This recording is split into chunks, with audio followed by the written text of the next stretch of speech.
Coming up on Chasing the Natty, the transfer portal has gone absolutely buck wild this offseason to the point where we're going to have to cover it over multiple weeks. This week, we're going to take a look at 15 quarterback and running back transfers that will be impactful for your 2024 college fantasy season. We've got players in golden opportunities, G5 players transferring up to the Power 5 level, and players trying to take the place of CFF 2023 legends. We have on Jeremy Miller from CFF List to help us all break it down, and we're going to have an absolute blast today. All that and more coming right after this.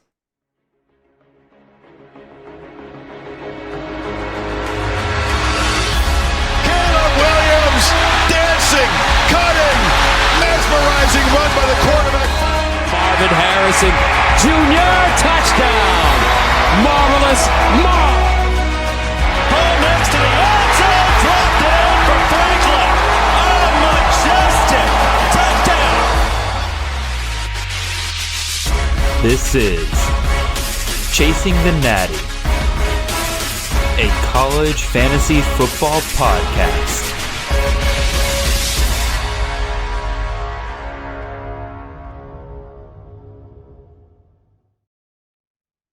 All right, welcome in everyone. This is Jared Palmgren, host of the Chasing the Natty podcast, and I hope you guys are having a wonderful ride to your work on this Monday morning. We are the College Fantasy Football Podcast on the Campus to Canton Podcast Network. You can find us on all of your podcast feeds and on YouTube every Monday morning during the off season at 6 a.m. If you want to support the great work we're doing here, head on over to campustocanton.com and subscribe there with one of our stupendous tiers. You'll find everything, and I mean everything you need for your CFF, Devy, C2C, betting, IDP, just overall college football research needs, including rankings, articles, tools, and even more than that. You can also find me and the show on Twitter. I'm at CFF_Jared, and the show is at Chasing the Natty. And the good sir across from me, you can find his good work at CFF List. You can also find him himself at OG_JMill.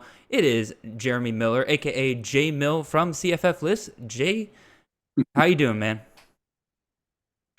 Doing pretty good. As I mentioned to you prior to hitting the record button, you've woken me up from my hibernation, where I was giving myself a good break, about a month-long break, to make sure we don't get burnt out forever with all the work we do. It can get a little tiresome and burdensome, even though we love the numbers and we love the stats. As the season winds down, it's good to take a break, but I can say that I'm more than happy to kick off the first podcast for myself with you this year, or my first overall, and to join you. I put on the fancy sports jacket to celebrate the official beginning of the new CFF season. It's always a momentous occasion, and the portal's gone nuts, like you said.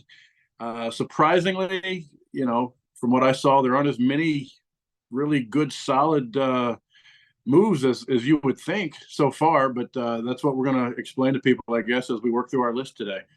Well, first of all, you are looking excellent in that velvet suit jacket over there, sir. I am envious of that suit jacket. You look absolutely fantastic. And I think you brought up a couple of interesting points there. I mean, one, again, I think it is good for all of us college fantasy folks, especially during bowl season. Like, some people immediately hopped into bowl leagues and stuff like that. That's fun. It's just personally not my cup of tea. It's a lot of still trying to keep track of a lot of things with opt-outs and everything like that. I took bowl season to sit back, enjoy, catch some bowl games when I could, went back, watched when I saw something interesting pop off to me either on the Twitter feed or on the stat sheet and everything. I was like, all right, what happened here? What's going on? Why did this player pop off and everything like that? But for the most part, took a step back. And if you wanted to know my bowl game takeaways, you can catch me and Chris K's podcast last week, where we talk about some of those big time bowl performances. Do we think they're real or not over there? But you kind of bring up this idea of like, oh, the transfers don't seem as impactful this year. And if you have been following me over the last couple of months, I have been putting out some transfer portal articles over at campustocanton.com where I grade what I think their impact for college fantasy 2024 is going to be. And you'll see that I give out D's and F's left and right. There are a ton of bad situations. A lot of G5 players going to P5 situations that I don't like. Players entering already crowded rooms. Some of these teams, like Texas right now, is trying to just load up at the receiver position as much as they can. They brought in Matthew Golden. They're probably going to bring in Isaiah Bond as well, we're hearing this past week. It's just creating a big old mess for us to deal with over there. But I wonder, Jeremy, is it really that they're just less impactful this year, or just we becoming smarter as college fantasy analysts and not getting overhyped at jumping at some of these transfers coming into some of these situations? Are we giving a little bit more respect than we were even just 1 to 2 years ago to the guys that are already there, to the players that are already kind of involved with those programs? What do you think? Yeah, no, that's a great point. I think what you mentioned at the end is probably the correct answer. When it became an option to just move teams and not have to sit out, we'd see a big name jump somewhere and instantly think, if they were in the top 20 last year, they're going to even be better this year because they're on a better team, without maybe looking as deep at the depth chart, the new coaches that might be on that new team, Absolutely, what they might have had to support them on the old team that they don't have anymore. So yeah, I think as it evolves, it being kind of the process of these guys moving, we're looking deeper and we're figuring out what you should check before you move a guy up the board or keep him as high on the board as he once was. Maybe kind of case in point will be like Raheem Sanders is, like he's going to South Carolina, but he's not the only guy going to South Carolina. So there's a lot of factors, going into it. And, we joke around all the time that, it's just a shame these guys don't consider us in our CFF feelings, when they're making their decisions. They're, because we're really just looking at it from that point of view is what's the impact going to be to his CFF numbers? Are they going to go up? Are they going to go down? Why would he choose to go someplace with 3 other running backs when, maybe it's a guy that's just moving up that might get half the load, but he needs to prove that he can compete against, Power 5 level competition, even if he's going to get less of a load. And maybe in some cases they were getting 250 carries at a G5 school and they don't need to get another 250 carries because they're going to get banged up. So, go prove yourself somewhere bigger. And we might grade that as a negative, but in real life, we always use that term, in real life football, maybe they are making better moves than we give them credit for because we're really pretty narrow minded and have tunnel vision in terms of just how it's going to, affect our CFF rosters. Oh, you're 100% correct. Again, it is a shame from our perspective that they don't consider us at all. But they never should make their decisions on what their CFF impact is going to be, unless in my opinion, there's no shot at the NFL. And in which case, what are you doing? Go out and put some stats up, become a legend somewhere.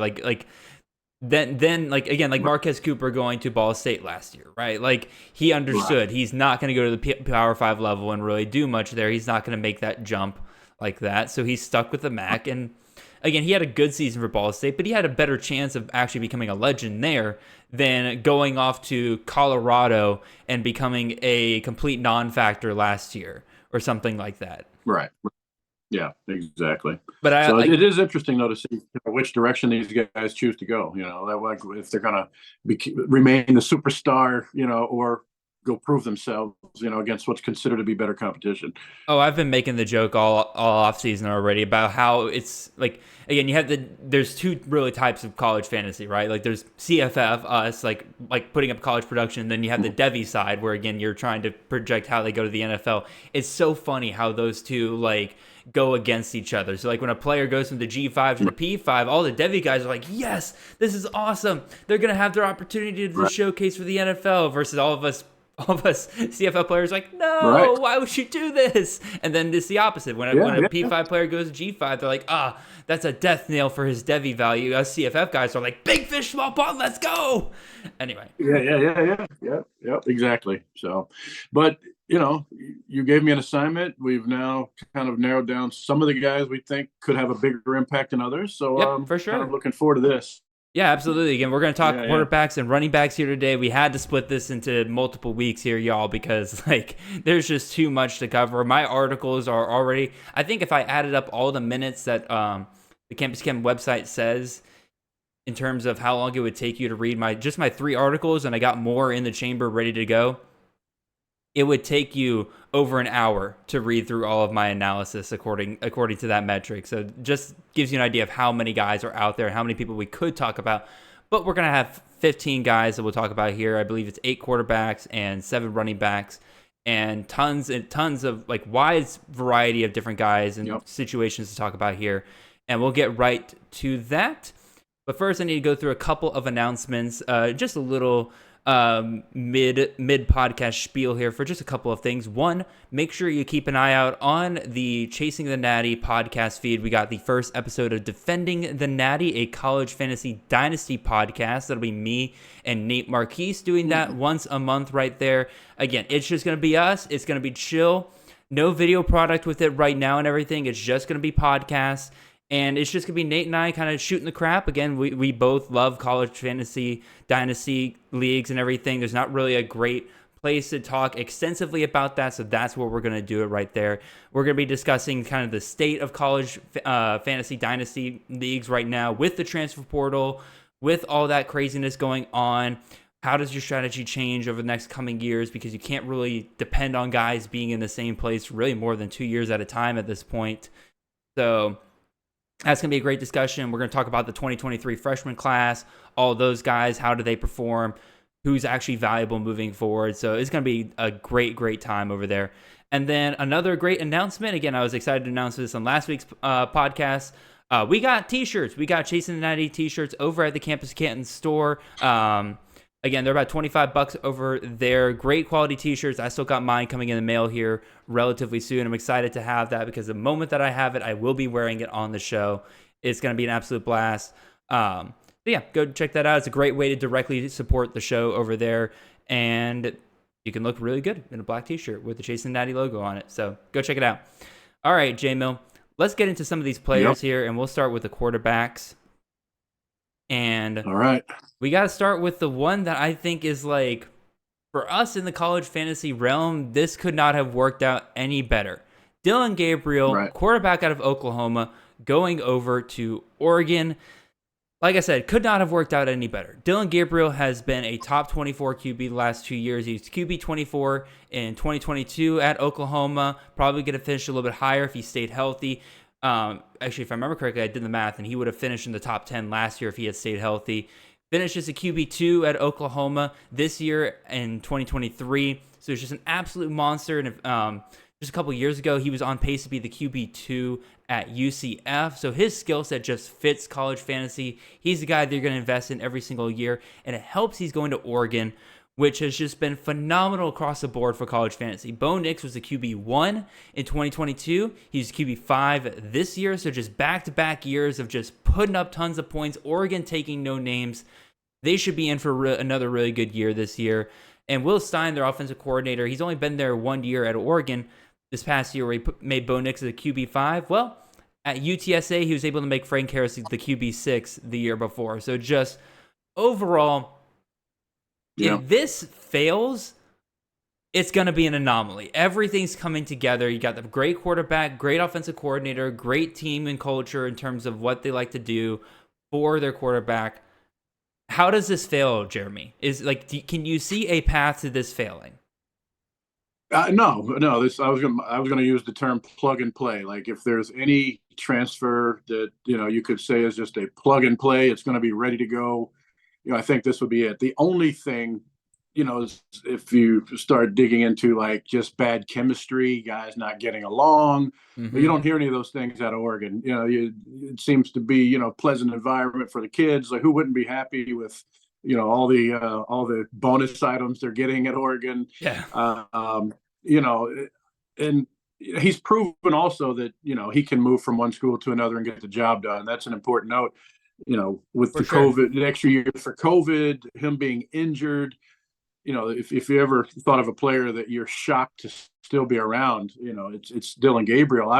I've had him literally what seems like forever in our home league, and guys are still upset that I still have him.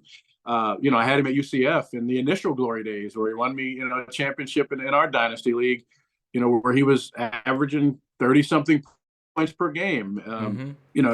You reference player ratings by total points. We break it down by points per game. He was QB2 in points per game last year, 31.3. Yep. We had him predicted to be top 8, kind of looking back at that relationship with Lebby and what he did at UCF. There is always a fear of a slight stumble when a guy, he didn't have the year 2 years ago at Oklahoma that he had last year. So there is a little bit of a learning curve everywhere you go because, some guys make learning a new system seem very easy, but like maybe that would be the only downfall is if there's just some intricacies of the offense that just aren't clicking in terms of terminology and understanding. But he seems to have proven to be a smart quarterback who's not going to let that get him off track. And if you could ever come up with statistically a guy that could mirror Bo Nix, like it's Gabriel also. I mean, he's not like the traditional dual threat where they purposely have given him carries to build his stats, but he's kind of like a Kyler Murray where, he's fast enough and quick enough to get outside the pocket and pick up 10 or 15 or 20 yards on unscripted running plays. And he certainly can find his way into the end zone, when he's down there too. So he is enough of a dual threat where I think he can completely replicate what Bo Nix has done at Oregon. Well, that's pretty much what Bo Nix was this year. So, like, Bo Nix didn't have nearly as many designed quarterback runs this year under Will Stein as he had under Kenny Dillingham the year before. Right. And so that kind of alleviates my worry there that, again, Dylan Gabriel, as long as he kind of replicates even somewhat what Bo Nix was able to do this past year, he's pretty much a lock for a top 10 quarterback over here. He's probably going to now that things are changing big time at Alabama, and don't worry, y'all, we will discuss that in great detail once we start talking about some of these coaching breakdowns over the next couple of weeks. Gabriel's probably locked in for a top 2 quarterback in my ranking here because of just everything coming together so perfectly here. The other thing that might put me off of him just a little bit, again, they are going to the Big Ten next year. And while I think Oregon is one of those teams where, again, if you listen to Josh Pate, he talks about the freeze point. Like, you just need to be at a certain talent level, at a certain point in order to even remotely stop a high-powered offense like Oregon's has been the last couple of years. I still think that the overall defensive ratings that they're going to face in the Big Ten are going to be much higher than what they had on a week-by-week basis in the Pac-12. So that probably maybe knocks him down like a slight bit, but otherwise, I think they'll be fine next year. It's going to be a monster season for him. Yeah, no, that's a good point. The defense should be a little bit better, but he's been around the entire country now with his career and proven he can do it wherever he goes. So I don't think there's anything to worry about. All right, let's move on to one of your guys here, Jeremy, that you wanted to talk about, Tyler Van Dyke, former quarterback out of Miami of Florida. Oh, I was just gonna say the school names real quick. Tyler Van Dyke, former quarterback out of Miami of Florida, going to Wisconsin. Jeremy, now you can start talking about him. What's got you either excited or really just why did you want to talk about Van Dyke of all quarterbacks? Yeah, right. Yeah, and I think we've kind of got to put an asterisk by a lot of the comments here. Like, this first group of players that have committed, you've got a ton of guys in the portal, but you've only got a certain percentage that have made a commitment to schools. And when you start digging through that list with all the names that have gone in, I was kind of generally disappointed by the picks that I thought fit well. So, I did pick the guys that I thought were the best of the commitments so far to a certain extent. But I also wanted guys that maybe had a bigger upside, where they were going, versus where they were coming from. So for sure, while he's one of the guys I think will outperform some of the other transfers, kind of you going back to your grading system that you used in the Campus to Canton articles, that's kind of the way we look at this when we put out our most impactful list, which is coming up, in the next week to 10 days. I'm not saying this is a pick that I would grade an A, maybe even not a B. This would probably be in our kind of grading system, kind of that B/C, with the upside of the B, but a C because, he still has some shaky stats in his background. And 2 years ago, he only finished like QB 120 something. Mm-hmm. But I love the potential because of the upgrade in offensive coordinator. Yep. That's the primary reason. When he did have his bad season 2 years ago, I was looking to see if there anything that stood out. I mean, his team was 100th in sacks allowed 2 years ago when he really took a downfall after the really good true freshman season. And then last year, I guess, he was very middle of the pack. He averaged 17.6 points a game over 11 games, but he was still productive from a yardage perspective, 2,700 plus yards during the regular season. But again, I'm mostly intrigued by the improvement that I expect to see from Wisconsin on offense overall going into year two with a team that I think is coached by one of the best head football coaches in college football with Fickle. But having Longo there, I think really puts this one over the top for me. Yeah, there's definitely a lot to be excited about with Phil Longo there. Just looking at his history over the last couple of years, right? 2022, Drake May was QB4. Year before that, Sam Howell was the QB6. A bit of a hiccup this past year. Mordecai and Locke would have combined, like if you combine their total fantasy stats, would have been QB 63 in 2023. Right. But again, I think part of that is Mordecai didn't end up fitting that system nearly as well as they thought he was going to. I think that they brought him in expecting him to fit that system. By the time spring rolled around, it was pretty clear that he wasn't. Like, we saw the spring game where he threw 4 interceptions. Now, granted, everybody's like, oh, maybe it was kind of cold and everything. No, he ended up sucking in the season as well. Just couldn't get it off the ground as the season went along. And really the one thing to be excited about was Will Pauling throughout it. But I think Van Dyke, we've seen the flashes before. We've seen that when he has himself a nice offensive coordinator down there or at Miami, that he can perform really, really well. When Rhett Lashley was the offensive coordinator there, he thrived.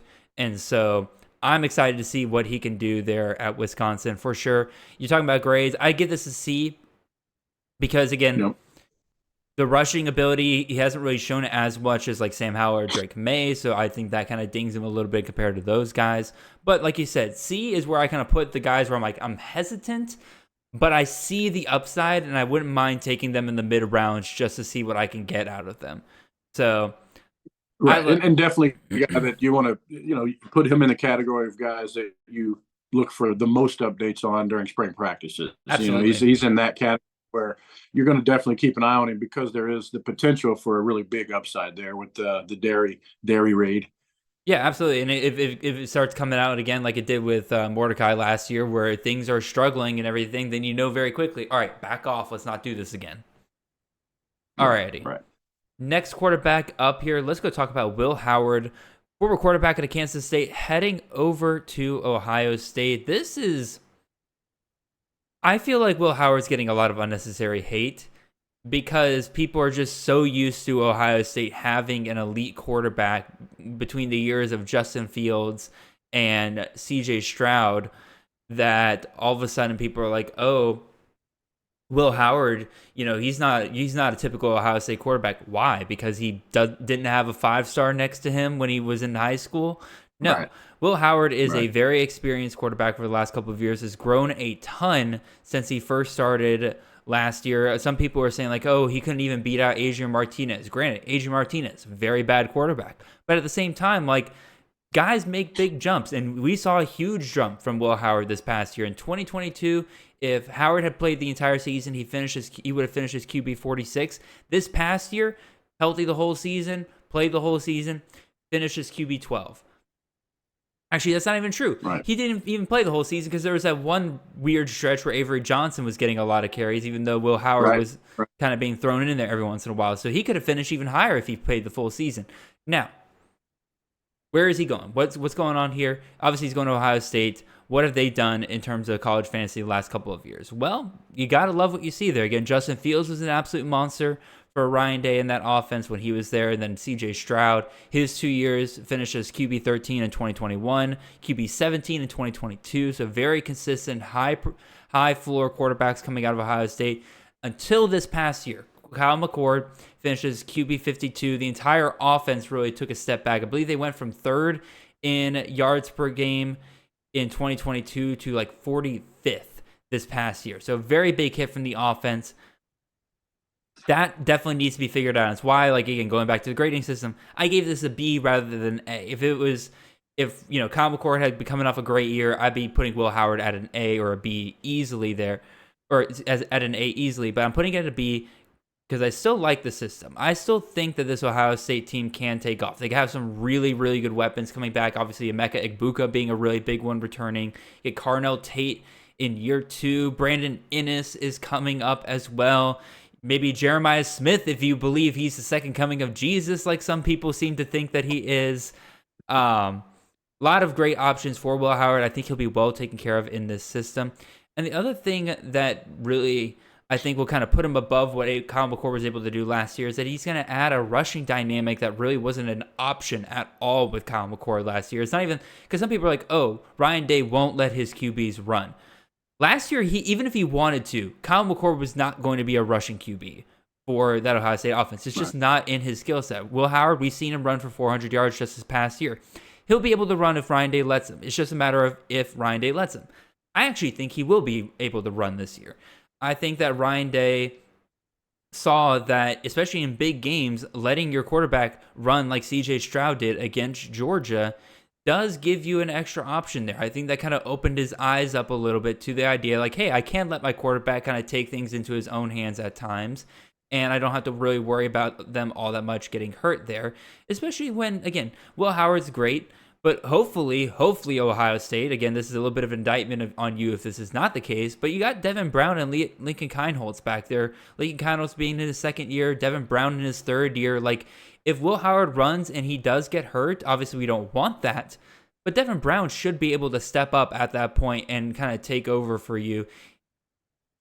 I think, again, Howard, this is a long spiel to say I'm in on Howard this year. I'm going to have him in my top 24 QBs. Some people are going to want to be out on him because of Kyle McCord or because they don't really think that he's all that great of a quarterback, and I get that a little bit, but at the same time, this is going to be an offense that likely scores 40 points a game again this year. They got the weapons. Yep. I'm in on it. Right. And I think what people aren't looking at also is the fact that Will Howard will have a much better supporting cast at Ohio State. We got the news that Henderson's coming back at running back. He obviously has great wide receivers he'll be able to throw the ball to. They always manage to find a tight end that can work into the system. So unlike what was happening at Kansas State, where they relied heavily on him to win games by himself, he won't have to do that at Ohio State. So I think that helps him all around. And I think also he would have had an even better season than what he ended up having. But he fell victim to the transfer portal in a way that people aren't really looking at, which is how do we keep Avery Johnson from leaving Kansas State and transferring somewhere else? Let's make sure we get him into games as a true freshman and not just, as a backup, but in meaningful ways. This is a new strategy that coaches have to figure out how to work out. How do you keep everybody happy without them, just wanting to leave? You can kind of, make a split, an instant decision at the end of the season. So I think the coaches did what they had to do at Kansas State, but the victim of that was Will Howard, having to give up probably more playing time than he would have if we weren't in the transfer portal era. But I think Ohio State's getting a very efficient quarterback, which people are sleeping on. He's had 40 touchdowns to 14 interceptions in his career. Like, I don't know how that equates to a bad quarterback. Those people that think he's not so good, think he is. He's produced on the ground, 19 rushing touchdowns. So a lot of the things you said, I agree with. He's a well-rounded player who doesn't make a lot of mistakes, in my opinion. So.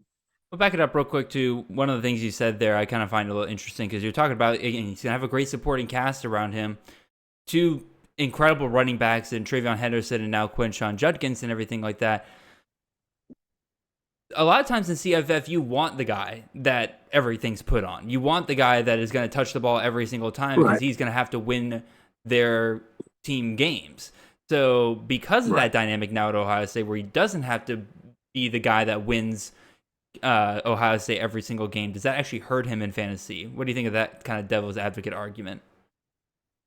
Well, I think that's then where you start looking at that 40 points per game that you've already started to project. Probably fair.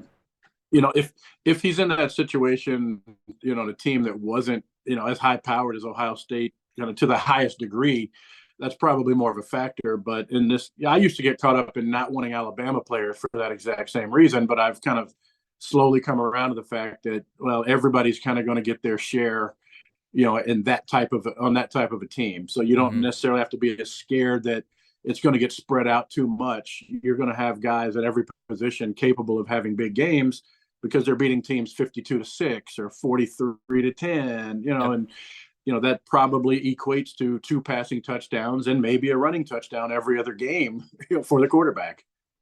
Yeah, no, I think that's absolutely fair. And there's one thing we do know about Ryan Day is that he does, even in blowouts, like to keep his starters in probably for longer than he should in terms of gamesmanship. But that's besides the point. Let's go talk about another quarterback here.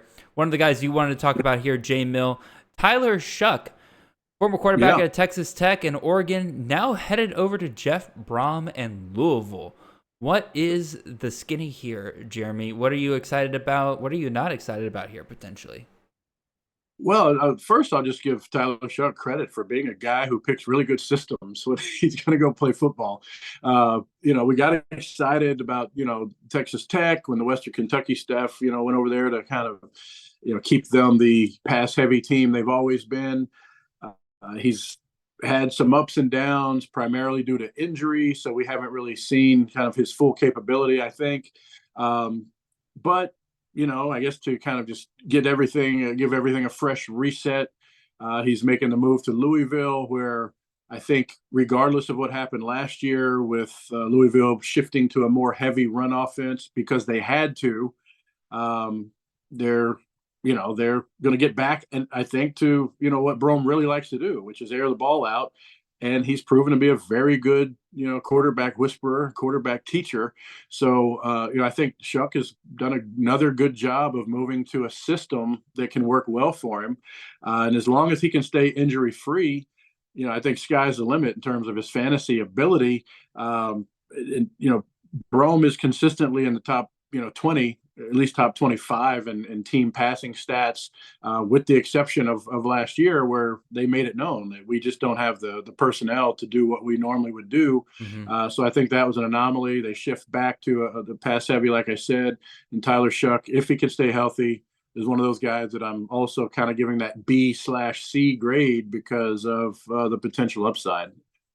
I would give this a B, but I'm going to put it down to a C. I don't like projecting injury. It is one of my least favorite things in fantasy. I don't really like when people talk about players being injury prone, because again, think about it this way. Like Christian McCaffrey was the injury prone running back until he wasn't this year. And then he he just absolutely torched NFL fantasy rosters this year because people still believed in him at San Francisco over there. So it's like Tyler Shuck, he has played a combined 13 and a half games over the last 3 seasons. It has been very rough for Shuck drafters. Pretty much you're just waiting around for him to get hurt and injured for the rest of the season the last couple of years. But like you said, Jeremy, what if he doesn't this year? What if he sticks around? What if Jeff Brom finally kind of lets it loose? I think there's definitely potential here. Again, looking at the last couple of seasons, Jack Plummer, like you said, obviously they didn't have the passing personnel that they wanted to have last year. Jamari Thrash being banged up as much as he was hurt them a lot. I think Kevin Coleman was a little bit of a disappointment for them. We saw Amari Huggins-Bruce head out after the transfer portal. It's pretty clear that they don't really want to rely on him as much anymore. Colin Lacey and Ja'Cory Brooks are being brought in, so it's clear they weren't happy with their receiver room right there. And so there's definitely potential here. Maybe. But like at the same time, Aiden O'Connell in 2022 had Chuck Sizzle, had the receivers that he probably needed to run really well. He still finishes a QB 45. Now Chuck Sizzle was awesome, but Aiden O'Connell didn't really get that benefit there. So I think a bunch of this depends on a couple of things. One, Chuck's health. We mentioned that already. 2, how good are Colin Lacey, Ja'Cory Brooks, some of these other guys that they're bringing up? Let's not forget Chris Bell. Once again, we're leaving out the guys who are already there, but Chris Bell is a legit receiver I think Louisville could utilize there. And then the other thing is, what does this running game look like? Do they focus more on the passing game without Jawar Jordan there, who's headed off to the draft? But they are also bringing in guys like Don Chaney. They're bringing in guys like Penny and Boone. So clearly they want to have some sort of running game as well here. So I am cautiously optimistic because, again, there is the path there. 2021, Aiden O'Connell, if he played the full season, would have finished as a QB 14 that year. So there's a path to CFF relevance. I'm probably just going to have to see where Shuck falls in drafts. Do people get way too off of him because of his injury past, or are they willing to take shots on him again? Any other thoughts there, Jeremy?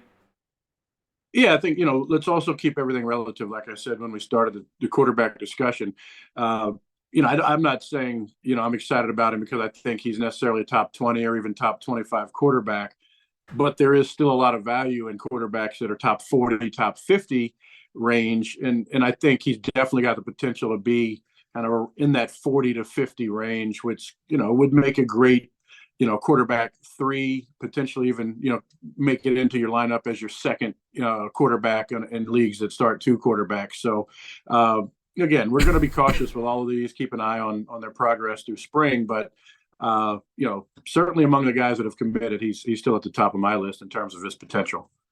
Speaking of guys with immense potential, let's look at our 5th quarterback here, KJ Jefferson, going from Arkansas to UCF. I gave this a B in my articles, and quite frankly, I probably should have given it an A because of the landing spot here, the skill set and everything. The one thing that held me back is that we just haven't seen that truly elite year from KJ Jefferson like we have with a guy like Dylan Gabriel, guys like that.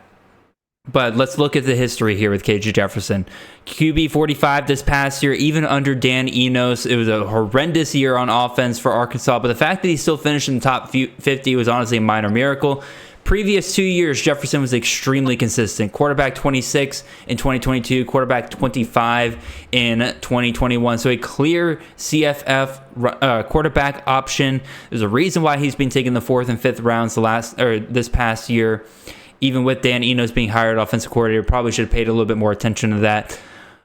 So you're probably sitting there wondering, like, okay, Jared, why is he elite? Or why could he be elite this year? Well, he's going to UCF and Gus Malzahn over there. And god dang, do we love some Gus Malzahn dual threat quarterbacks, man. And it has to be dual threat quarterbacks, which KJ Jefferson most absolutely is.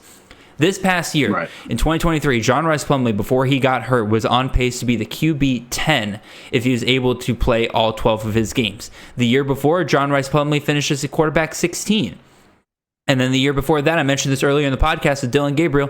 Dylan Gabriel, before he got hurt after 3 games, he was on pace to be the QB 2 in 2021. So Gus Malzahn dual threat quarterbacks are just absolutely nuts. And it's, like I said, specifically dual threat quarterbacks, because once he switched over to Mikey Keene and Timmy McClain and those guys where they can't rush a whole lot, the fantasy potential drops off completely for Central Florida. But man, Jefferson with Gus Malzahn, it's hard to have picked a better landing spot to potentially unlock the eliteness that KJ Jefferson could have been hiding from us this entire time. I really don't got much more to say than that, Jeremy. What are your thoughts on Jefferson, man? No, I think it's a perfect fit. I mean, he's been in an offense where he's been allowed to run, but I think he's going to have twice as many play calls where he's supposed to run in this offense. So You're looking at a guy who kind of easily has put up 500 to 700 yards rushing yards in seasons where he's also gotten 2,500 passing yards. So, we could be looking at a guy who, has kind of that 2,500 passing, close to 1,000-yard season in the UCF system. He's certainly capable. He seems to stay healthy. He can take the rushing load, with the extra hits that you accumulate as a rushing quarterback. I mean, he's going to be the bigger than anybody, from the linebacker position, going back, he's going to outweigh most linebackers by 20 or 30 pounds that he's running into. So he's proven that's an asset in itself. But again, he might have twice as many, designed rushes, as he's had in his past. So I'd say he's in store for like at least 800 rushing yards and his usual 2,500 plus passing. I think that's definitely within the realm of possibility here. And also check out this schedule, dude. New Hampshire, Sam Houston, at Florida, not great. But again, the Big 12 overall is getting worse here, man. So let's look at some of these matchups they get. They get at Arizona State.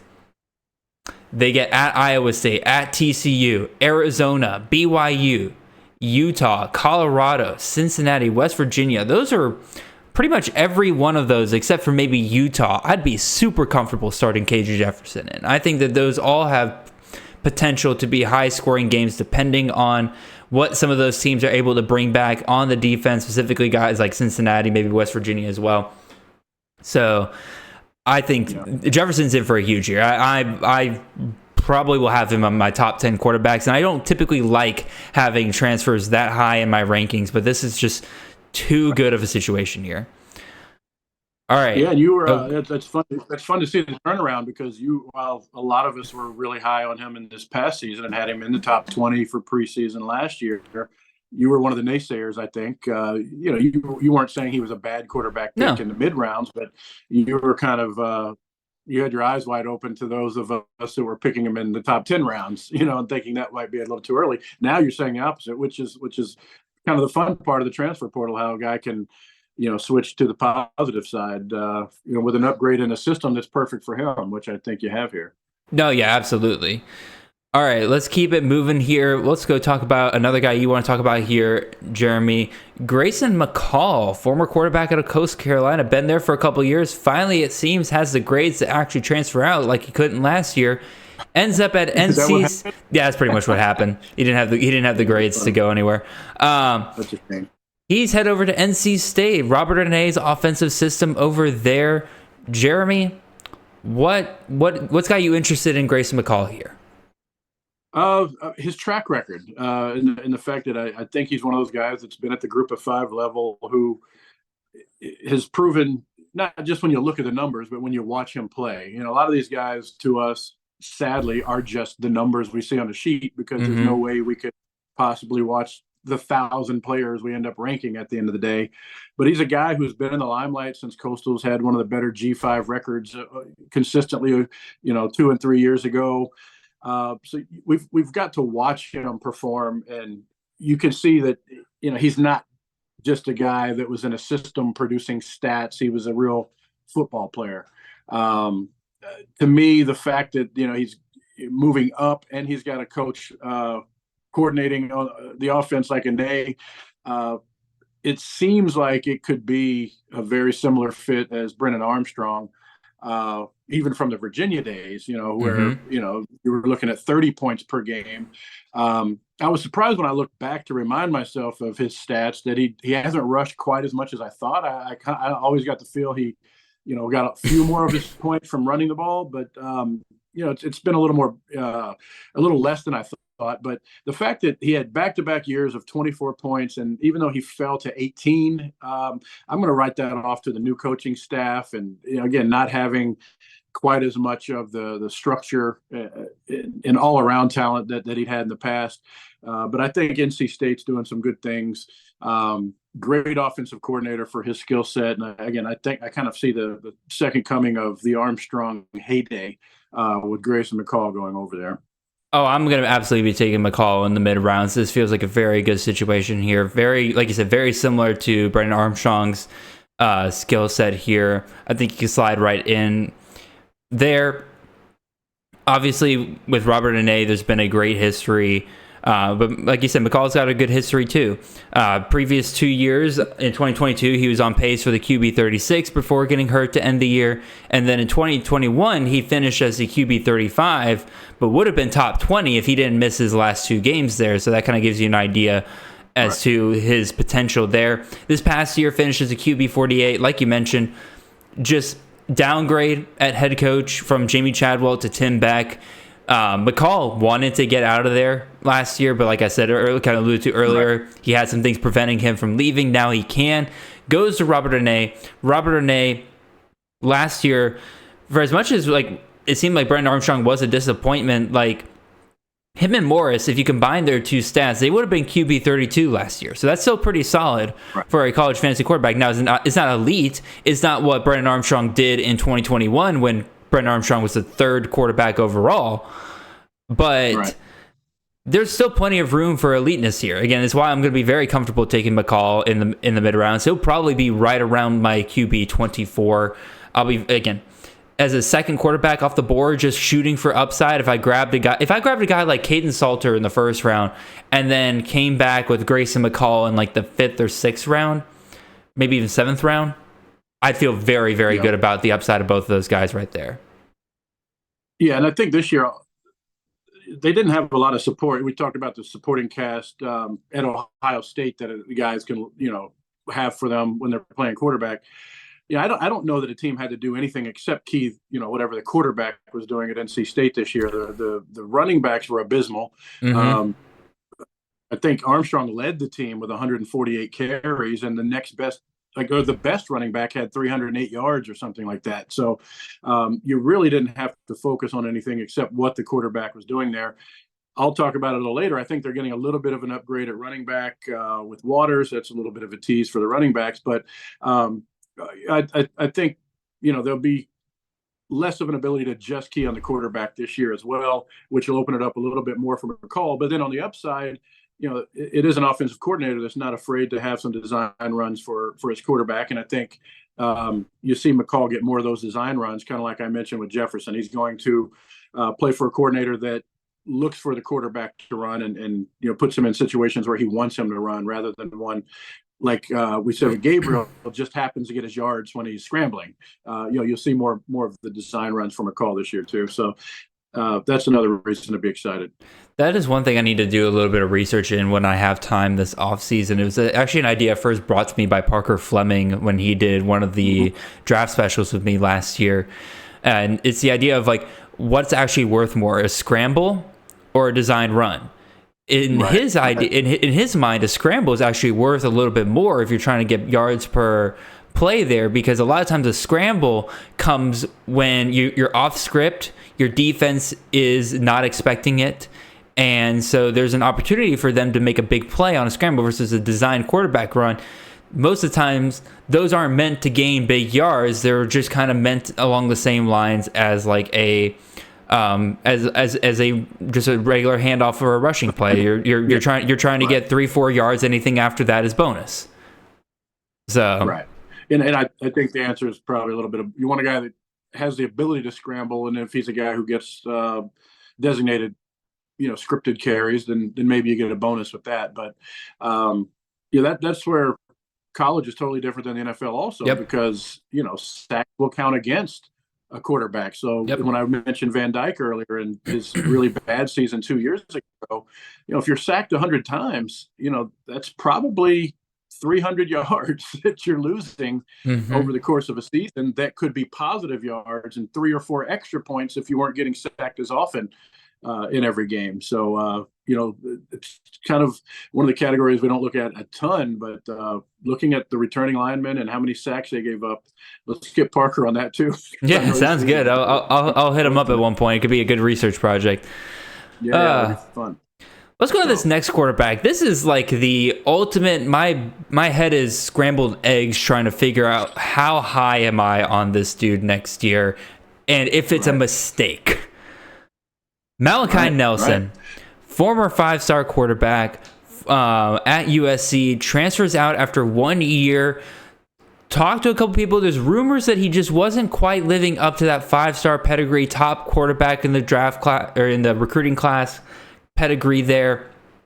And it seems like this is a little bit confirmed by the fact that he goes down to the G5 to get his starting gig here at Boise State. Boise State, a very interesting year this past year. They went and won. They won their conference and fired their head coach. To give you an idea of just kind of how wonky this team kind of was last year. Obviously, Ginty and Holani getting injured back and forth. Just a lot of Eric McAllister, their leading receiver, entering the portal with 2 or 3 weeks left in the season. Just a lot of weird stuff kind of going on here, but it seems like things have calmed down. I forget the name of the new head coach, but he's promoted up from the DC position. It seems like they're picking right up where they left off. Bush Hamden, who is the offensive coordinator last year, was retained in the same role, so it's not like there's a big change-up going on over there. But because of all that chaos... Spencer Danielson.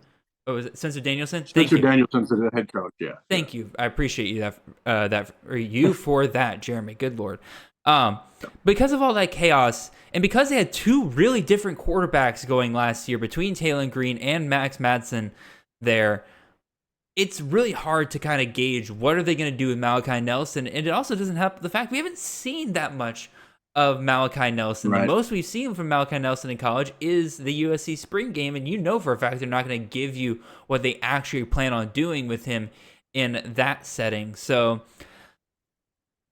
on paper, I like the, as my friend Mitch Hart would say, I like the big fish small pond aspect of this. It's a former 5-star quarterback going to Boise, a team that should compete for the Mountain West Championship again, has good weapons around him.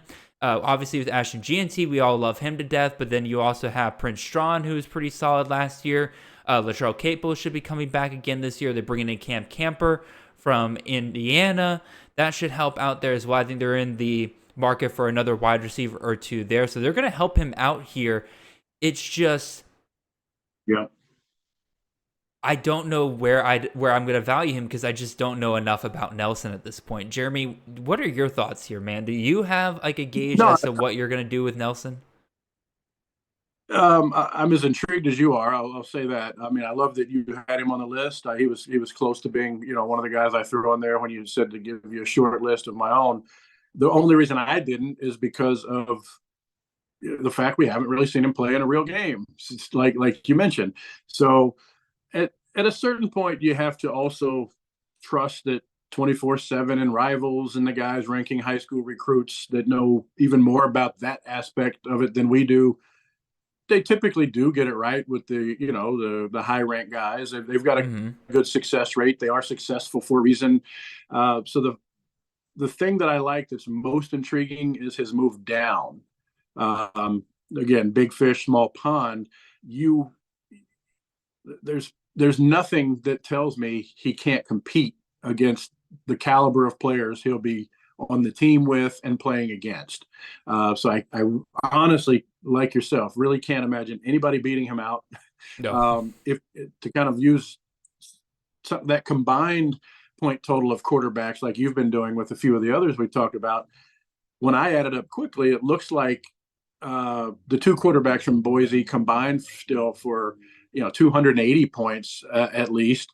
So if you're to take that as a one quarterback total, that would put them in the top 30, if I'm not mistaken. You could check that. But, so the potential's there if it was even last year. And what was interesting is they did win their conference, but it did still seem like a down season for Boise. So you almost understand why they fired the coach. It just didn't seem normal, a normal Boise season. But, the potential's there to still be a top 30 quarterback, I think, almost no matter what, for Malachi Nelson.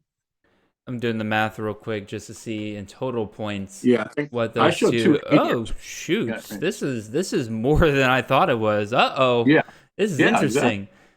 Yeah, Right. Combined they would have had 281.08 fantasy points last year. Right.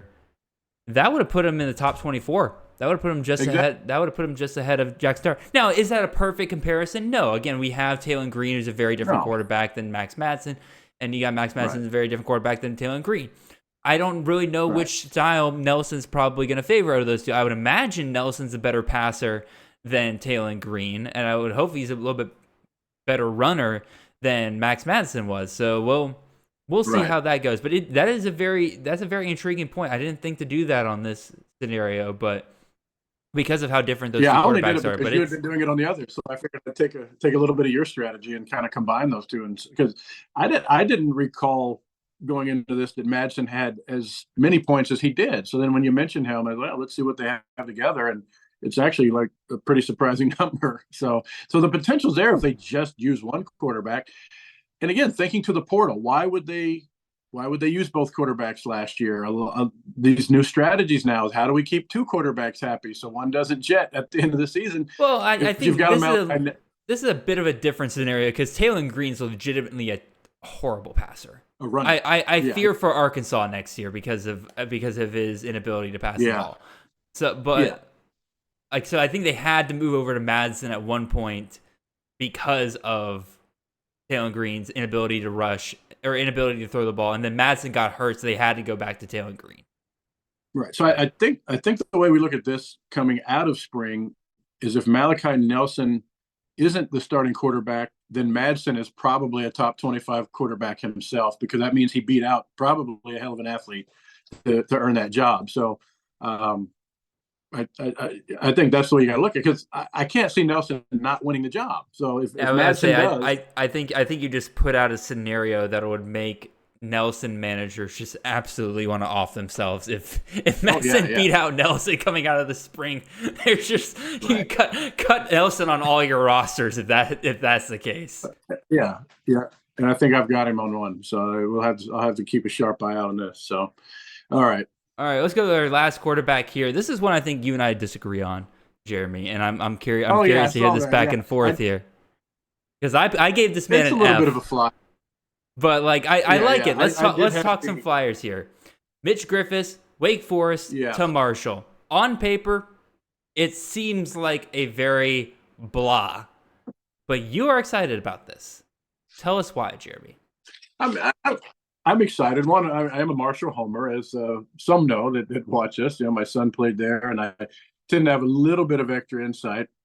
Even though he's graduated, he's still got former teammates on the team. So I got some exciting notes on just the offense that was being installed during the bowl practices, which, even though the new offensive coordinator, Seth, I never know if it was Dodgy. Is it Dodgy? Daggy. Is that how you pronounce it? Daggy, Seth Daggy, who was a great quarterback in his own right at Texas Tech, is the new offensive coordinator, and there was a lot of discussion about the new offense during the bowl practices, and it seems like it's definitely going to be full blown air raid, and I'm always willing to give the benefit of the doubt to a quarterback in that type of a system. We talk all the time about how much bigger part of CFF is the system, the volume, we have entire accounts now based on volume, with volume pigs, and whether it's quarterbacks, receivers, or running backs, getting that volume. That is my primary factor in evaluating a guy at any position, is how many times will they throw the ball? How many targets will they have? How many touches will they get out of the backfield? And I think we're going to see a shift to an offense that throws the ball at least 40 times a game consistently. While he hasn't, put up the numbers at Wake Forest that, would blow you away, Cam Fancher left.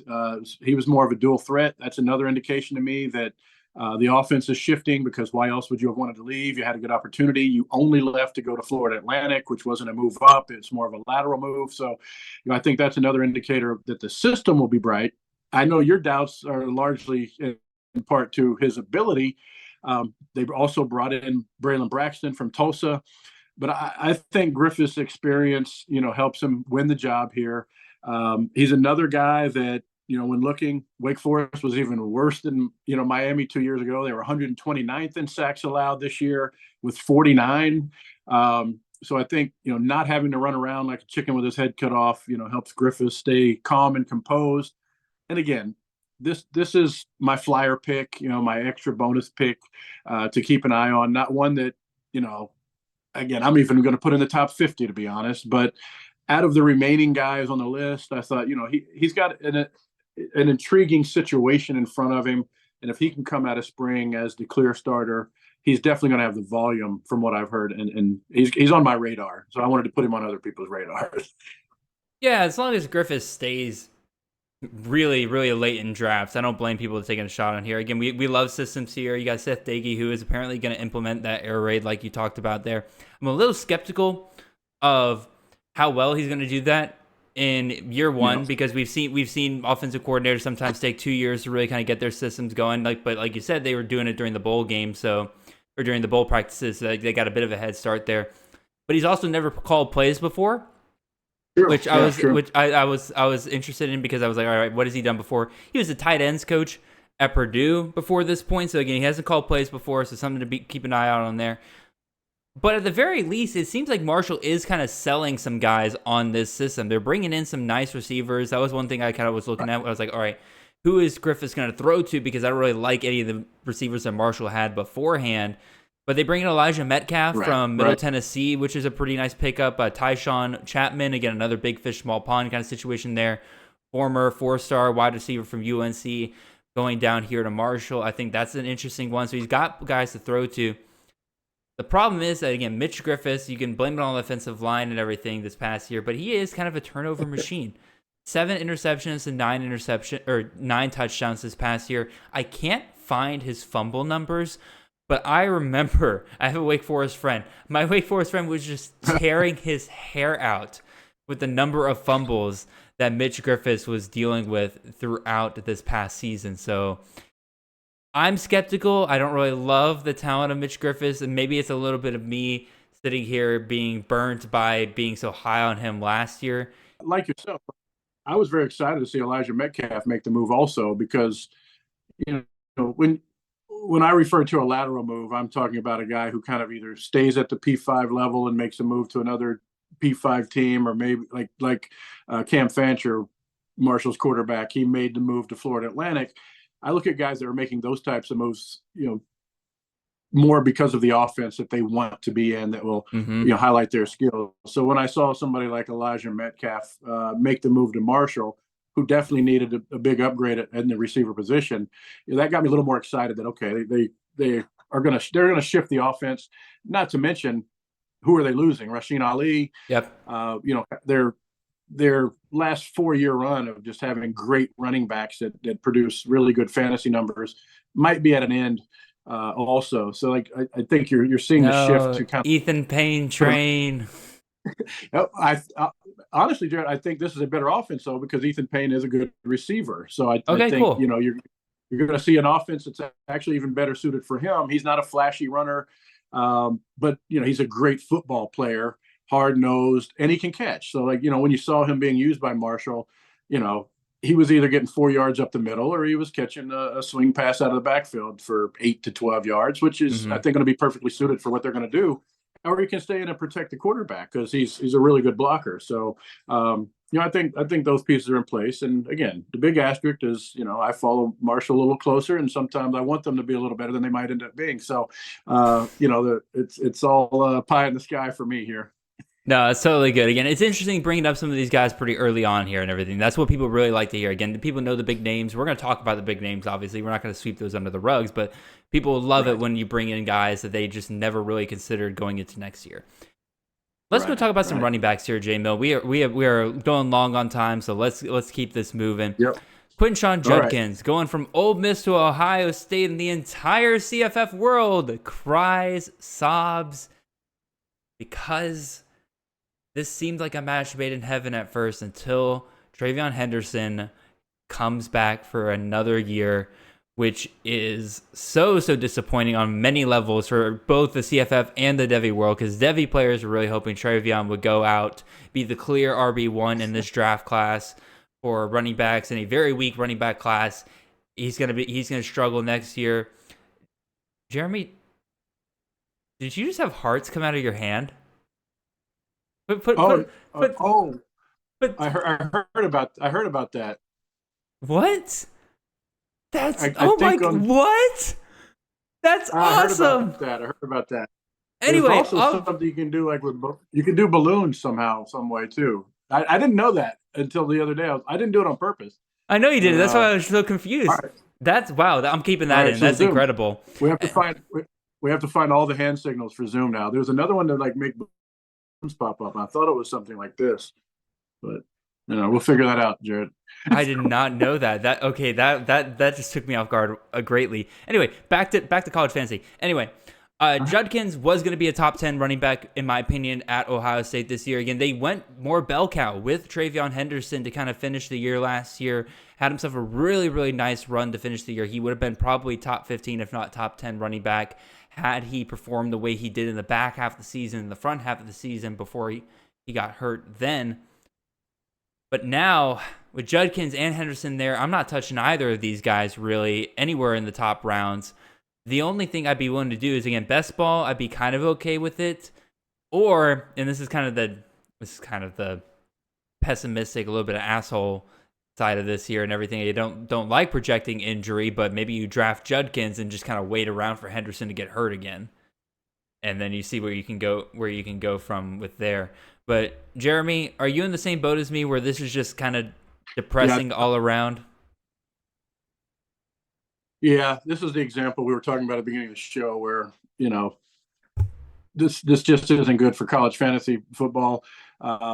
It could be good for Judkins, potentially making an upgrade in the program that he's moving on to, but he seemed to be fine where he was. That's what I was saying. Like, it it's just not makes like you he wonder. wasn't on the NFL radar. Right. It really makes you wonder, like, what was going on? Did he not like his teammates? Did he not like his coaches? Oh, there are Did he plenty just of not like rumors out being in there. Mississippi? Apparently he was quite a drama queen at Ole Okay. Miss, like Yeah. making demands of changes in the offenses, like thinking he was Right. that Right. guy. And I guess let's not forget. I mean, it's the NIL era too, so he could Oh have yeah, also just been offered $1 million to come to Ohio State. So there could be a big money factor here that I totally wasn't considering when I made my initial comment. It is a brand new era where whether legally or illegally, guys are being reached out to and offered huge sums of money just to switch teams, like you heard about in the '60s, '50s. In that era of football. But now it seems to be accepted and okay, even though it's technically still illegal unless the guy's in the portal to do that. But that said, yeah, I love your note that you're already projecting best ball picks, and that's probably your best option if both of these guys remain on the team all the way through the end of spring camp. yeah. They're gonna have big games. It's just I'm not gonna try to predict who's gonna go off what game. All right. Yeah, exactly. So Let's go ahead and move on to the next guy here. Penny Boone.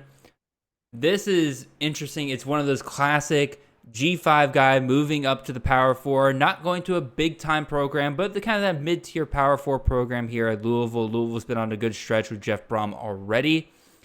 Jawar Jordan this past year under Brom finishes the RB23 with him just missing most of one game. So that gives you an idea of, like, with Brom, if he finds a guy, he will ride him like he did Jawar Jordan this past year. But right.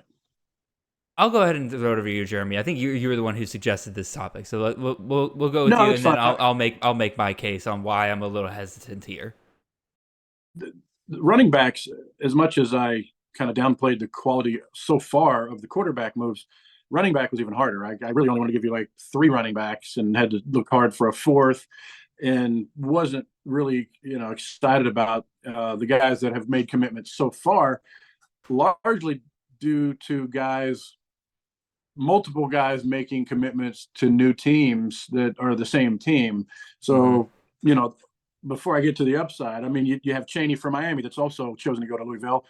You have Garindo, who's coming back. So even though Jawar Jordan's gone, I don't believe Garendo's coming back. All right. So, yeah, I didn't realize Garindo was not coming back. So that actually makes me feel even better about him being one of the guys I'm more excited about.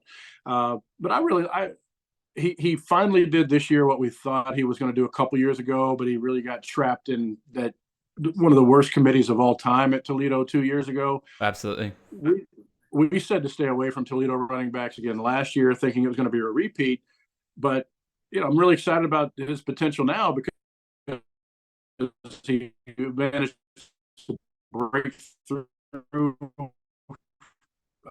a really big committee, and it gets me most excited. The fact that he's going to be in a good offense where I have a feeling, he's going to be utilized quite a bit at the goal line. So even if he's sharing time with Chaney from Miami or the other guy you're excited about, I can't imagine anybody else being down there getting the goal line carries. I like the fact that he does have a track record, even though it was on the G5 level, but he's got the size and athleticism to also stand out and beat out the competition, I think, when he makes the move.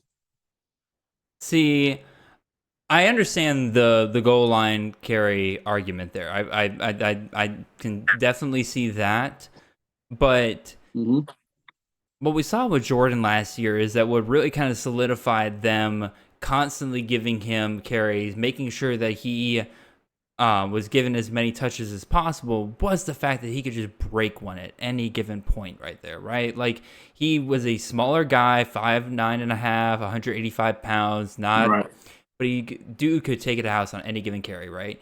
Like, Boone and Jawar Jordan are not the same running back at all. I went and looked at Campus of Canton's athletic comparison tool, which is a very good tool in my opinion if you're trying to do something like that where you're like, okay, this dude's going to be Jawar Jordan 2.0, right? Well, this helps you kind of understand, like, do they have relatively the same skill set here? Well, Jawar Jordan, looking at his athleticism this past year, 62th percentile. Penny Boone, 53rd percentile. So he's a less athletic quarterback. Speed-wise, Jawar Jordan, 81st percentile versus Penny Boone. I believe that is down to 58th percentile. So not nearly as fast.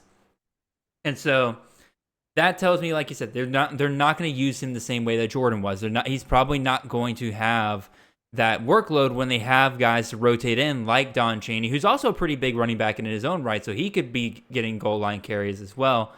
And then Maurice Turner, who I also like, and if you look at his athletic comparison compared to Jawar Jordan, it kind of lines up just a little bit more. Again, his agility is also one of the things that defined Jawar Jordan. Jawar Jordan's in the 93rd percentile. Maurice Turner's also in the 93rd percentile, and he's got some power behind him too as well, 82nd percentile there. I don't know what Jawar Jordan's power percentile is. We don't have those stats, unfortunately, right there, but that could also provide more. Zero power, according to zero power. Well, it usually that means we just don't have the stats for that. And then the other part of this is right. No, I'm joking around. I got you. Well, one name I'll throw out there though. Let's think of by no means is it scientifically proven here, but Maccabee, the way he used Maccabee at Purdue 2 years ago. No, fair. When you think of a bigger back, Maccabee was getting those goal line touchdowns. So, I think there's a little bit of a science there in terms of how Brome will approach him and what he'll use him for. A little bit of it's, wishful thinking, but he's not super high. I don't know if he'll be a top 50 running back, but out of the commitment so far, I am very intrigued by this move. Yeah, and one last thing I'll throw out here, and this is kind of the thing that all of us in the CFF community dread, is these G5 to P5 moves, or P4 now. Right. And let's look at what happened to some of the top running backs over the last couple of years who made that transition. Carson Steele is RB5 in 2022, RB55 this past year when he goes to UCLA. So decent still, but a pretty big drop-off from his incredible year. Mm-hmm. Brian Batty, RB41 in 2022, RB333rd the next year. Dylan McDuffie, RB33 in 2021, RB446 next year. Yeah. Wow. Georgia Tech. Especially with Louisville bringing in some of these other guys, having some guys on the roster they already like. Penny Boone just kind of feels like he's going to be stuck in a committee here. I don't like this move whatsoever. So. All right. Well, let's move on to another guy. Our first disagreement? The first big disagreement. Sounds good to me. Also, by the way, my apologies for my cough. Fine. I'm still getting over a cold to all of you guys listening. So if you hear little coughs in the background, that's what's going on. Anyway, let's keep it rolling with the running backs here. Chip Trayanum, Ohio State to Kentucky here. Obviously, Ray Davis, a monster season this past year. RB5 on the year. And even before that, Kentucky's been a pretty good hotbed for top running backs for college fantasy. Not quite to the elite level that Ray Davis was last year.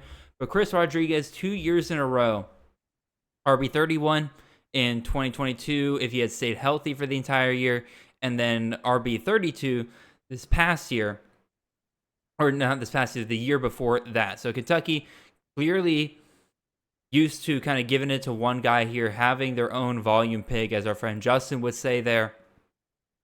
The major question to me here still, though, is Chip Trayanum. We liked him early on in his career at Arizona State. Goes to Ohio State, transfers to linebacker, then transfers back to running back. Looks good back as running back at Ohio State, but it's just too crowded of a room. You got Travion Henderson. They bring in Quinshon Judkins, granted after Trayanum left, but Trayanum needed his own opportunity. So where do you go? A great CFF system that's been feeding one guy, and quite frankly, there's nobody else really on Kentucky's roster that I love as to be that guy up there. So I like this landing spot quite a bit. I imagine that Chip Trayanum out of the transfer running backs that we talked about here, probably will be my highest rated one out of the bunch. Jeremy, what do you kind of think of this overall? Yeah, I was kind of neutral. I mean, I don't even know who the other running backs on Kentucky's team are. So you've started to sell me now on Trey Adam. I didn't know a lot about him. Because the running back room is so crowded, I didn't bother to dig into him much. Since he, had moved to linebacker, I wasn't very excited about him last year just because it was so crowded. So it looks like he made the right move, got out of town. I'd co-sign what you're saying strictly based on like the lack of running backs that I can find on Kentucky's roster that I know any more about. It's as little as I know about him. I know less about any other Kentucky running backs. So he's definitely a candidate to keep an eye on now that you've brought him to my attention. So I'll name him as the one guy that I'm going to say fewer words about. Yeah, Demi Sumo is probably the only other running back I'm kind of interested over there at Kentucky, but like again, he's like that wide receiver, running back, kind of hybrid. Yeah, and then Jamarian Wilcox was a guy that some people kind of liked last year, but like I'm not. I never really liked him that much. Ramon Jefferson has the size, has what you needed to see maybe as a potential guy to step up, but he's out of eligibility. So I'm in on Chip Trayanum until I hear otherwise. So yep, good one. Another, again, really, Trayanum and the next two guys all are in the same kind of boat where they're all going to places that had elite running backs last year, and it's just a question of will they take over that next role this year or next year potentially. But we'll move on to the next one here. Marcus Carroll, running back out of Georgia State, going to Missouri. This is one of those deals where it's kind of like Dylan Gabriel, where this should make us happy, right? Like it is a guy who was a top 12 CFF running back last year, going to a system that is losing their top 12 running back last year in Cody Schrader. They love to feed the running back there at Mizzou. Tyler Beatty just 2 years ago in 2021 was the RB2 overall. So it's very clear when this coaching staff has their main guy, they're going to run him into the ground. Kirby Moore shown during his time at Fresno State that he's willing to feed one running back. So this should be a good thing for Marcus Carroll going over there. It's just a matter of, I got you, Jeremy. We're still connected for now. All right. This should be something that we are excited about with everything kind of coming together right here. The problem is two things. One, Schrader was phenomenal this past year, but it took him 2 years to get to the role that we know and love him for this past year.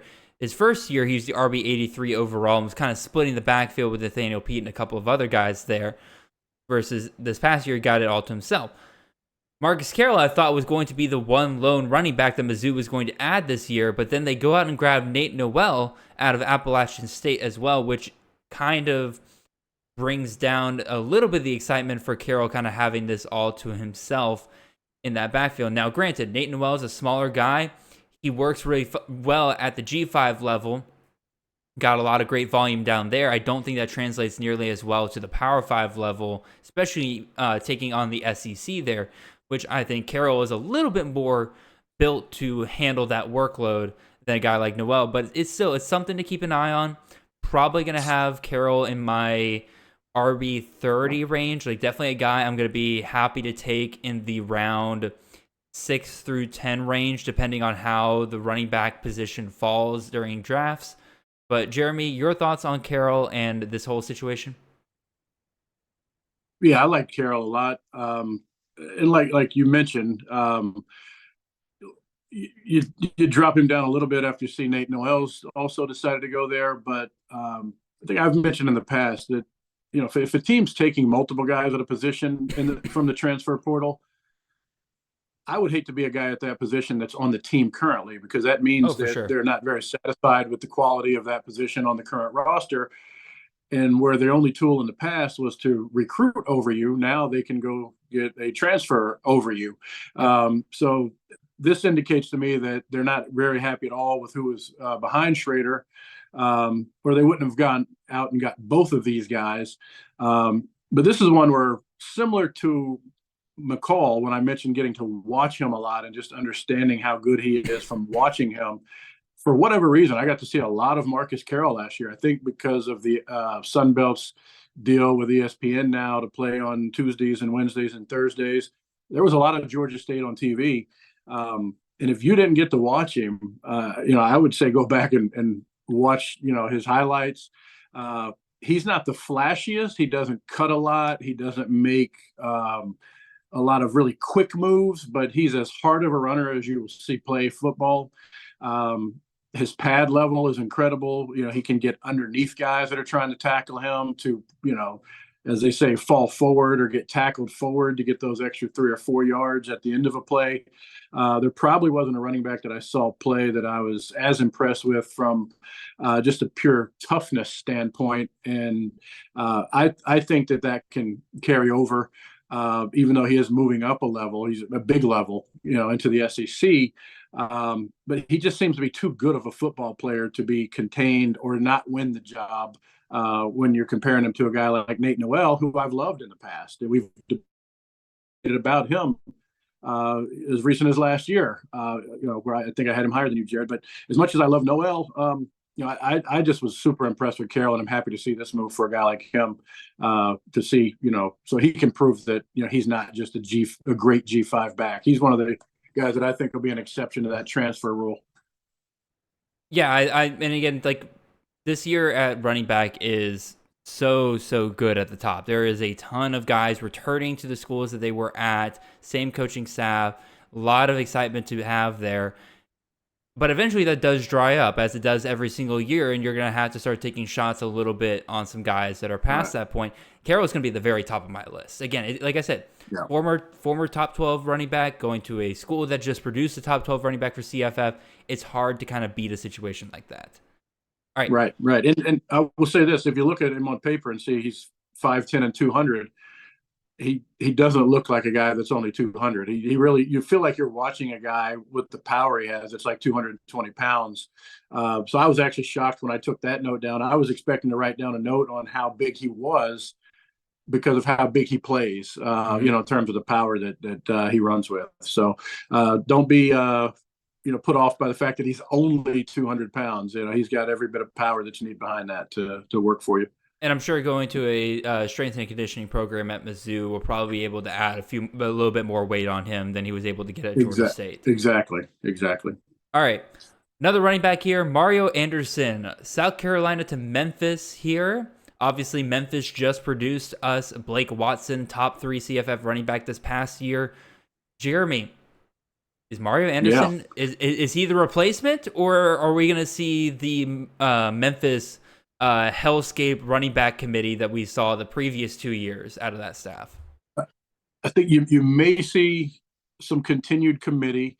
The offensive coordinator there, Coach Cramsey, even when he was at Marshall, he'd give Ali a break every once in a while, but for some reason at Memphis, he's got a little more committee. I think they stick to that, but the one consistent part about Tim Cramsey that you should note is he loves to throw a running back the ball. Mm-hmm.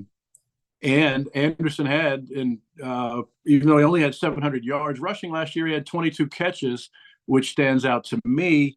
Watson had 53 catches last year to lead Memphis's running backs. Asa Martin, the year before, had 36. So you're looking at a guy who should come in, and even if he's in a committee with reduced yards, doesn't even quite get to 1,000, maybe even replicates the 700 he had. I think you're looking at a guy who probably gets 3 to 4 catches a game. So in PPR leagues, this is going to be one of your guys, from a group of 5 school that, can make up for some yardage that he won't get with the catches that he will get, because Tim Cramsey's proven that, he's going to find a running back that he likes to throw to and get it to him very consistently. See, I love this as well. I pointed out the exact same thing in my article about it. It really feels like that Mario Anderson, one, was kind of underrated by South Carolina, just their staff as well. Like, I was kind of shocked that he was almost kind of pushed out, despite the fact that he ran for almost 700 yards last year. Like, he was the only thing working for that running game for South Carolina last year. So to see him leave and now step down a level. Like he was getting it was Right. between Memphis and Oklahoma were the two schools that Mario Anderson was looking at here. So for him to step down and go to Memphis tells me they're selling him. Maybe this is too much speculation here, but I think that they're selling him on a 3-down role. I think that they saw what they were able to get out of Blake Watson when they have a guy like that can rush up the middle and catch balls out of the backfield.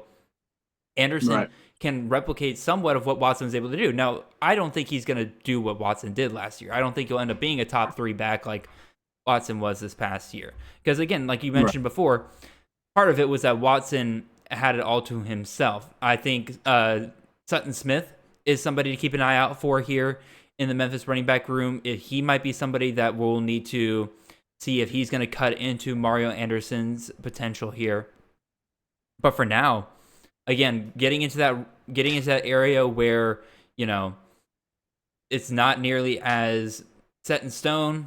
You got a lot of changes and everything like that. When you're at that point in the draft, I feel like Mario Anderson's got to be somebody that you take the shot on just because of the system.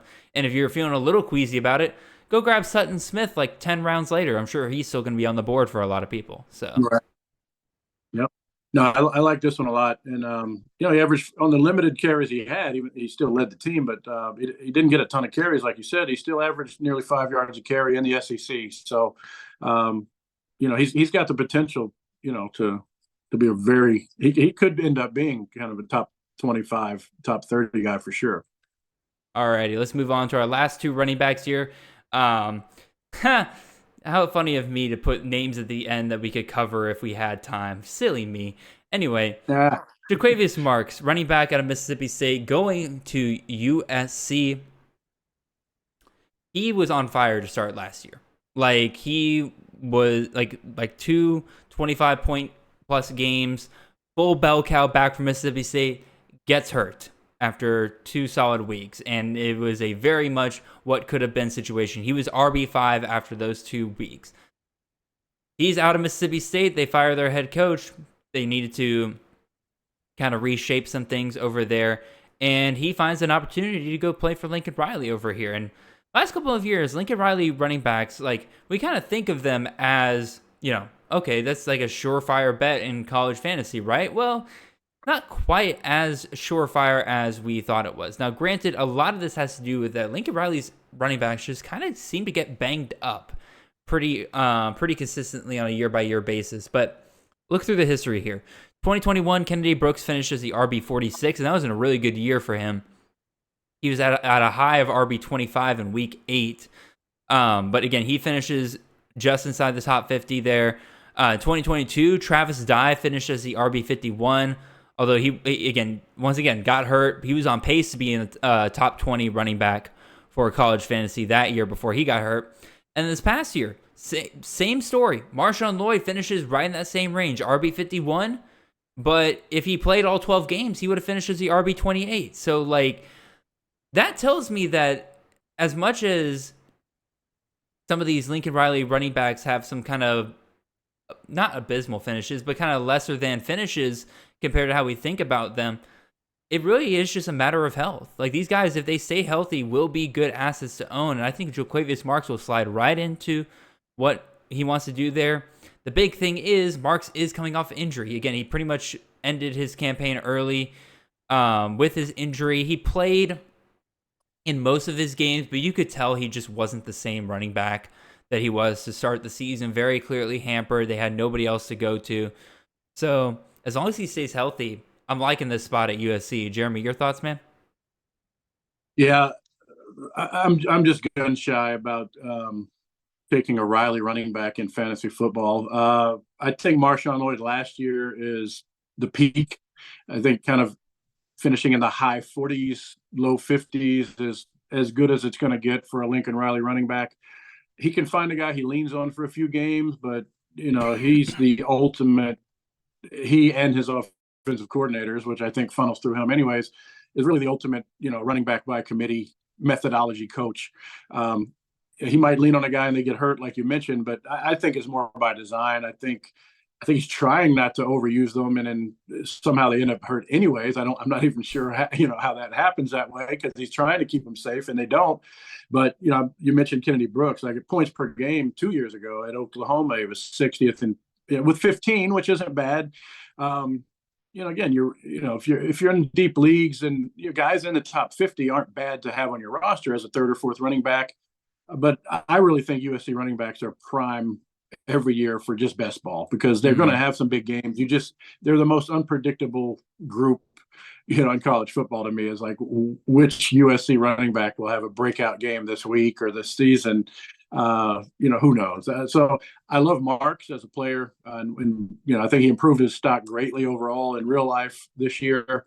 But this is a good real life football move. Maybe not so much for CFF, in my opinion. I think he could be around in the 50s like Marshawn Lloyd, but they'll figure out 2 or 3 other running backs to work into the mix to hurt him from a fantasy perspective, I think.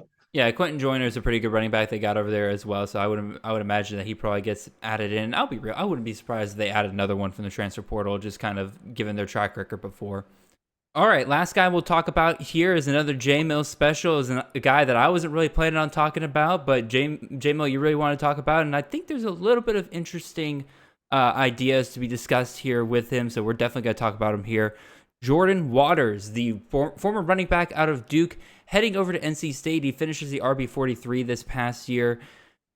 Very interesting dynamic here, right? Like Robert Anae. It's been back and forth on the running backs the last couple of years. This past year, Delbert Mims was the number 1 running back for NC State. You kind of touched on this earlier, J-Mill. RB 186 in the country. But the year before, right, Sean Tucker, RB 20 on the year. Year before, Virginia didn't have a running back in the top 300 for college fantasy. Right. So what are we getting with Jordan Waters here, Jeremy? You think you're going to end up closer to Sean Tucker? I think you end up somewhere. I don't think you end up anywhere close to 186, and you probably don't end up anywhere super close to 20. But I think you're looking at a guy that could finish 50 to 60, and that tells you what I thought about overall the group of running backs that have committed so far, because he's still in kind of my top 4, top 5 that have made a commitment in the transfer portal. But I'm still saying maybe he's a top 60 guy right now. Mm-hmm.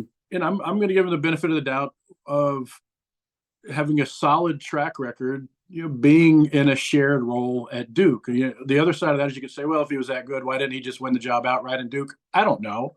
But I do like the fact that he made a lot out of the more limited opportunities that he had. He wasn't getting 200 carries a year. He was getting somewhere, I think, 130, 140, 50 carries over the last 2 seasons. And he still managed 750 yards and 12 touchdowns. He had 6 games last year over 17 points. So there was a little bit that was hit or miss about him. But, we knew going in they had 2 running backs at Duke, and they used both of them. Mm-hmm.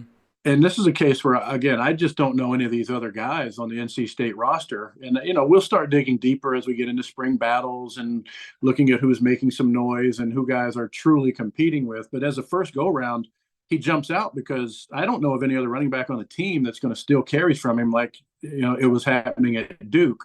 So he's got that potential to get 200 carries. So that's what I'm banking this on right now.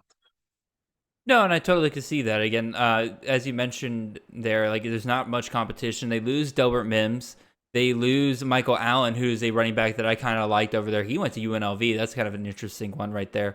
And the other thing I'll throw out here with Jordan Waters is that he did well with his opportunities last year, but again, you would expect some touchdown regression there, right? Like he had only 800 yards, but 12 touchdowns. Like that's probably not going to happen again. But at the same time, like I said, he makes the most out of what he can do with it. The one last thing I want to kind of throw out here with Waters is we're specifically seeing NC State try to load up this receiver room, right?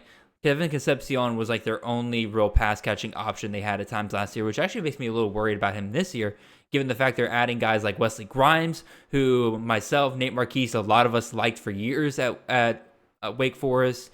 They're also adding Noah Rogers, a former 5-star wide receiver who's committed to Ohio State.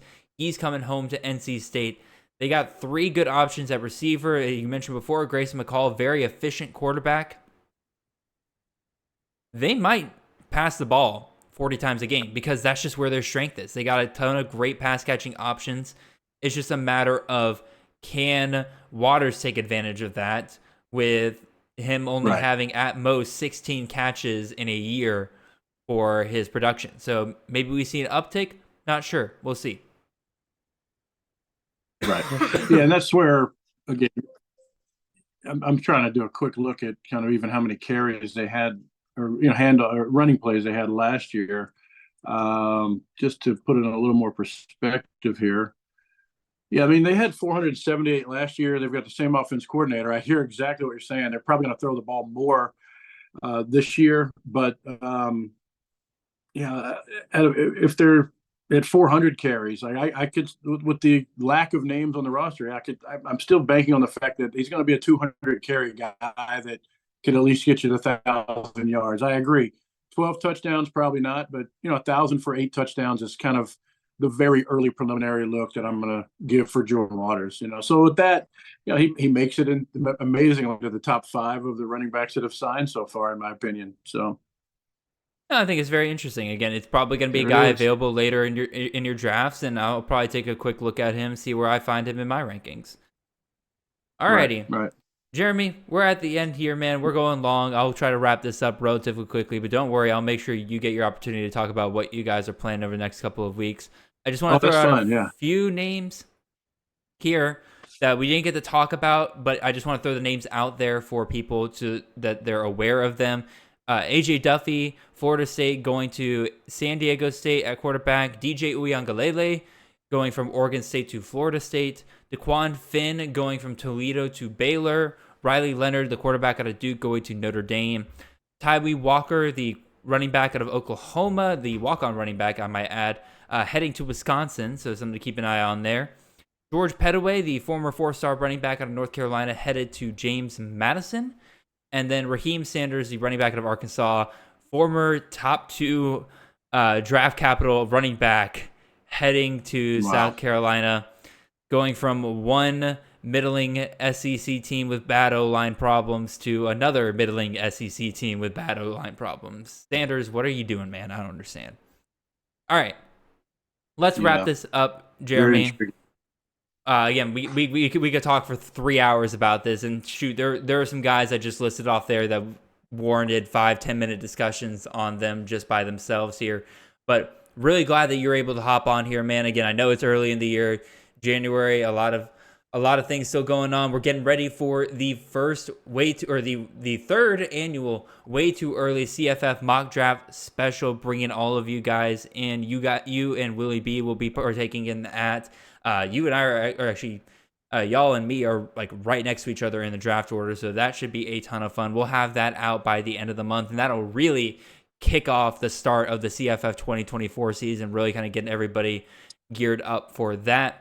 We'll be talking wide receivers and tight ends in the transfer portal next week. I got Nicholas Ian Allen coming on to discuss that. That should be a ton of fun. And then once we're past the Way Too Early mock draft special, we're going to dive into some of these coaching hires, talk about what kind of impacts it's going to have for college fantasy moving forward. So excited about all of that stuff. Jeremy, what about you, man? What are you and Willie B cooking up over there with your list? Yeah, this was good timing because, like I said, I'd kind of gone into a little bit of a hibernation as we put out our year-end lists of the all-conference guys. We're going to do a fun, conference power rating that we always wrap up the season with, where we kind of look at where all the positions fit within every conference. I don't know that it's a guide to help you in anything, but as a stats guy and a numbers guy, I just kind of like to compare the conferences and how they fared overall as kind of a power ranking. But then we go into full swing. It looks like on our calendar, in about a week, we're going to start putting out our initial list of the most impactful portal players. So you've actually done me a big favor getting me into the mix on kind of ranking some of these guys already. Because Willie B would be really upset with me if I wasn't as ready as he is going to be when we put out our portal summaries. So kind of 3 or 4 days at a time. We'll start with the tight ends, looks like around January 22nd, with kind of the most impactful signings to date at that point, meaning the guys that should be the best CFF players for 22. And along with that, since so many guys haven't chosen teams, we'll have kind of the most intriguing list of undecided guys to go along with that by position. That'll run us through the end of January.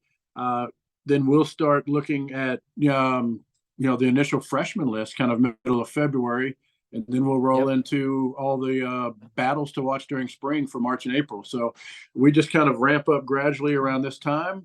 It's a nice natural fit with what you do. To get us to do our homework a little bit early with the draft. So we're real excited about that. Thank God it's a slow draft, so we don't have to get too intense with our research. We have plenty of time in between picks, but we promise to get our pick to you within 5 or 6 hours every time we go on the clock.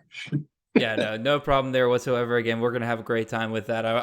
I wish we could do it live because that would make for an excellent content. But obviously getting everybody in the same room at the same time would be absolutely broadcasting nuts. live would be even more fun. I think that would be if you could ever get that together as like a live YouTube broadcast like you do with your mock drafts. That would be really fun too.